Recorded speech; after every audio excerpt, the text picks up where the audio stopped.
မျက်စိမိတ်ထားပေမဲ့စိတ်ကလေထဲလွတ်နေပြီးအိမ်မပြောက်တာညာတိုင်းပဲလားအိတ်ဆဲတွေမတောက်ခင်ဆရာဝန်ညွှန်ကြားတဲ့ဒီနီးလဲ၅ခုကိုအရင်စမ်းကြည့်ပါနံပါတ်1လေးခွန်ရှိအသက်ရှူနီး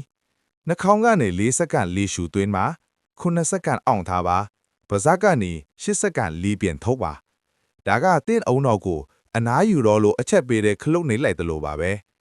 နံပါတ်2ဖုံးကိုအိယာမဝင်ခင်တနာရီအလိုကလေးကပိတ်ပါဖုံးကထွက်တဲ့အပြာရောင်အလင်းထန်း blue light က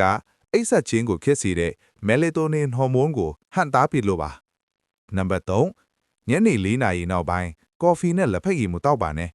လက်ဖက်ရည်ဆိုင်မှာညနေပိုင်းလက်ဖက်ရည်တောက်တဲ့အချင်းကသင်ကိုညားပါမဲ့လုံးကြောင်စေပါတယ်နံပါတ်4ရေနွေးနွေးလေးနဲ့ခြေလောက်စိမ့်ပါခြေလောက်ကသွေးကြောင်းလေးတွေပွင့်သွားတဲ့အခါခန္ဓာကိုယ်ရဲ့အပူချိန်ကိုလျော့ကျစေပြီးအိပ်ဆက်ခြင်းစက်ဝဲနဲ့ကိုအမြန်ဆုံးဝင်ရောက်စေပါတယ်နံပါတ်5အိတ်ချိန်နိုးချိန်ကိုပုံသေးထားပါ